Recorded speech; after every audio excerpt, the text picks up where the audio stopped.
বিসমিল্লাহির রহমানির রহিম। আসসালামু আলাইকুম এভরিওয়ান, কেমন আছেন সবাই? আবারও চলে আসলাম ইসমতারা কুকিং ওয়ার্ল্ড থেকে। আমি ইসমতারা। আজকে আমি আপনাদের তৈরি করে দেখাবো কালো জাম। কালো জাম তৈরির জন্য এখানে আমি 1 কাপ পরিমাণ ছানা নিয়ে নিয়েছি। 1 লিটার দুধকে আমি ছানা করেছি, এখানে আমার 1 কাপ পরিমাণ ছানা হয়েছে। তো আজকে পারফেক্টভাবে আমি আপনাদের কালো জাম মিষ্টিটা তৈরি করে দেখাবো। এর জন্য আমার লাগছে এখানে মিষ্টি তৈরির জন্য শুকনো উপকরণগুলো আমি নিয়ে নিয়েছি। এখানে আমি নিয়ে নিয়েছি 1/3 কাপ গুঁড়ো দুধ, 1 টেবিল স্পুন চিনি, 1/2 টেবিল স্পুন ঘি। এখানে আমি নিয়ে নিয়েছি বেকিং পাউডার সামান্য পরিমাণে 2 চিমটি পরিমাণ। আপনারা বেকিং পাউডার খুব হিসাব করে ব্যবহার করবেন। এখানে নিয়েছি 1/4 কাপ ময়দা। এখন এই প্লেটের এক পাশে আমি শুকনো উপকরণগুলো একে একে নিয়ে নিচ্ছি। এখানে আমি প্রথমে গুঁড়ো দুধ দিয়ে দিলাম, তারপরে দিয়ে দিলাম ময়দা 1/4 কাপ। ময়দাটা দিয়ে এখন আমি এখানে দিয়ে দিব চিনি 1 টেবিল স্পুন। 1 টেবিল স্পুন চিনি দিয়ে দিচ্ছি। এখন আমি দিয়ে দিব বেকিং পাউডার।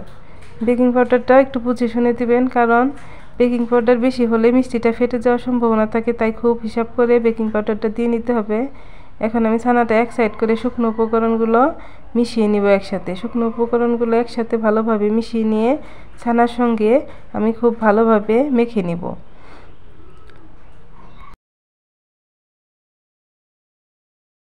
এখন আমি এই পর্যায়ে এখানে ঘিটা অ্যাড করে নিচ্ছি।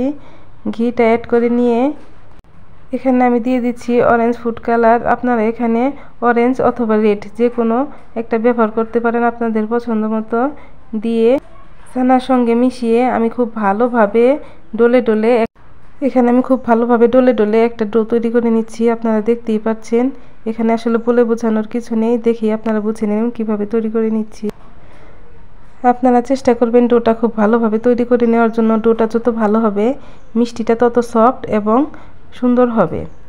তো দেখতেই পাচ্ছেন আমার ডোটা এখানে তৈরি হয়ে গেছে। এখন আমি একে একে মিষ্টিগুলো তৈরি করে নিচ্ছি।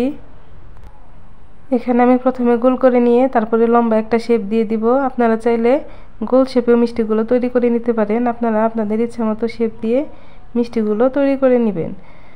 তো খুব স্মুথভাবে মিষ্টিগুলো তৈরি করে নেবেন, যাতে কোনো ফাটল বা ক্র্যাক না থাকে। যদি ফাটল থাকে তাহলে কিন্তু মিষ্টিগুলো দেখতে ভালো লাগবে না। আমি খুব সুন্দর করে মিষ্টিগুলো তৈরি করে নিচ্ছি। তো আপনারা আপনাদের পছন্দ অনুযায়ী মিষ্টিগুলো তৈরি করে নেবেন।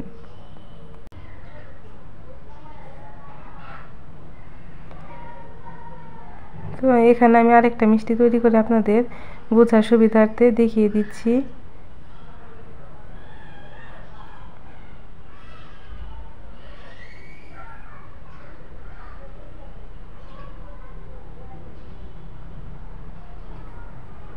তো সবগুলো মিষ্টি এখানে আমি তৈরি করে নিয়েছি। এখানে আমি প্রায় 17টা মিষ্টির মতো হয়েছে।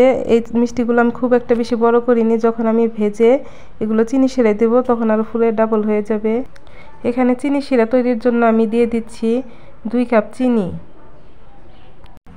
এখানে আমি 2 কাপ চিনি দিয়ে দিলাম। 2 কাপ চিনির জন্য আমি এখানে ব্যবহার করব 2 কাপ চিনির জন্য এখানে আপনারা 3 কাপ পানি দিয়ে নেবেন। আমি যে কাপে চিনি ব্যবহার করেছি সেই ঠিক একই কাপে 3 কাপ পানি দিয়ে দিচ্ছি।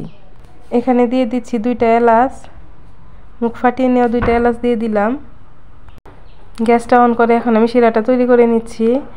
এই শিরাটায় যখন একটা বলক চলে আসবে, বলক চলে আসার পর আমি এখানে 5 মিনিট শিরাটা জাল দিয়ে তৈরি করে নেব।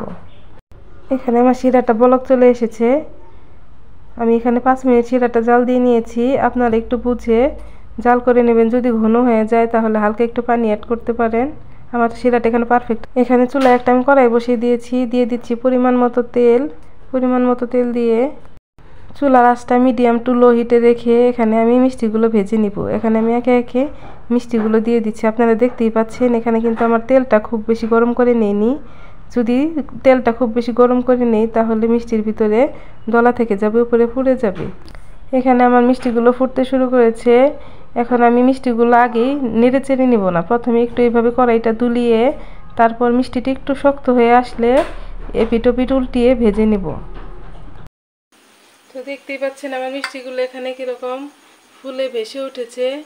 এখন আমি আমার মিষ্টিগুলো দেখতেই পাচ্ছেন, মাশাআল্লাহ এখন কি সুন্দর লাগছে দেখতে। যেহেতু এখানে আমি কালো জাম তৈরি করছি, তো তো অনবরত নেড়ে চেড়ে কালো একটা কালার আসার পর মিষ্টিগুলো আমি উঠিয়ে নিই। মিষ্টিটা অনেক অংশেই কাছাকাছি কালারে চলে এসেছে, আমি আরেকটু ডার্ক করে ভেজে নিব। তো এখানে আমার মিষ্টিগুলো যেরকম কালার প্রয়োজন ঠিক সেরকম কালারই চলে এসেছে। এখন আমি আরেকটু উল্টে পাল্টে নিয়ে যে আমি শিরাটা করে রেখেছিলাম সেই শিরা, গরম শিরা একদম ফুটন্ত শিরায় আমি মিষ্টিগুলো তেলটা ঝরিয়ে ছেড়ে দিব। তো এখন আমি তেল ঝরিয়ে মিষ্টিগুলো উঠিয়ে নিচ্ছি। তো আপনারা দেখতেই পাচ্ছেন এখানে আমার শিরাটা একদম ফুটন্ত অবস্থায় আছে। এখন তেল থেকে উঠিয়ে সরাসরি আমি এই ফুটন্ত শিরায় মিষ্টিগুলো দিয়ে 5 মিনিট জাল করে নেব। এখানে আমি মিষ্টিটা 5 মিনিট জাল করে নিয়ে তারপর আমি চুলাটা অফ করে দেব। ঢেকে 5 মিনিট জাল করে নিচ্ছি। এখানে আমি মিষ্টিটা 5 মিনিট জাল করে নিয়েছি। 5 মিনিট জাল করে নেওয়ার পর এখানে আমি আর ঢাকনাটা খুলব না, এখন আমি চুলাটা বন্ধ করে দিচ্ছি। চুলাটা বন্ধ করে দিয়ে 10 মিনিট এভাবেই আমি রেখে দেবো, আগেই ঢাকনা খুলব না। 10 মিনিট পর আমি ঢাকনাটা খুলব। এখানে আমি ঢাকনাটা এখন খুলে নিয়েছি। দেখতেই পাচ্ছেন আমার মিষ্টিগুলো মাশাআল্লাহ কি সুন্দর ফুলে উঠেছে, ফুলে একদম ডাবল হয়ে গেছে। তো দেখতেই পাচ্ছেন আমার মিষ্টিতে কোনো কিন্তু ফাটল নেই, কোনো কিছু নেই, মিষ্টিটা একদম পারফেক্টভাবে তৈরি হয়েছে। তো এই পাত্রে এখন আমি আরেকটু ভালোভাবে শিরা ভিতরে ঢোকার জন্য 30 মিনিট রেখে দেবো। আমি আর পাত্রটা চেঞ্জ করব না। অনেক সময় দেখা যায় পাত্রটা চেঞ্জ করলে মিষ্টিটা চুপসে যায়। তো সেই জন্য এই একই পাত্রে আমি 30 মিনিট রেখে তারপরে আমি মিষ্টিটা সার্ভ করে নেব। তো আপনারা যদি আমার নিয়মে মিষ্টিটা তৈরি করেন তাহলে অবশ্যই আপনাদের মিষ্টিটা পারফেক্ট হবে। তো আপনারাও চেষ্টা করবেন আমার প্রতিটা স্টেপ ফলো করে মিষ্টিটা তৈরি করে নেওয়ার জন্য। আপনারা দেখতেই পাচ্ছেন এখানে আমি মিষ্টিগুলো তৈরি করে নিয়েছি। মাশাআল্লাহ দেখেন মিষ্টিগুলো কি পারফেক্টভাবে তৈরি হয়েছে। আমি যেভাবে মিষ্টি রেসিপিটি দেখিয়েছি যদি আপনারা ফলো করেন হুবহু তাহলে ইনশাআল্লাহ আপনাদের মিষ্টিটিও এরকম পারফেক্ট হবে।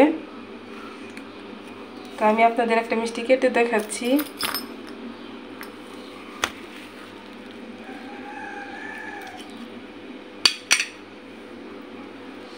দেখতেই পাচ্ছেন আমার মিষ্টিটা কীরকম ভিতরে একদম জুসি হয়েছে, ভিতরে কোনো দানা নেই, দলা নেই, একদম সফট হয়েছে। তো আপনারা এইভাবে মিষ্টি বাসায় তৈরি করে নিতে পারেন। আজকের মতো এখানেই শেষ করছি। আমার রেসিপিটি যদি ভালো লেগে থাকে অবশ্যই একটি লাইক দিয়ে চ্যানেলটি সাবস্ক্রাইব করে আমার পাশে থাকবেন। আমার জন্য সবাই দোয়া করবেন। আল্লাহ হাফেজ।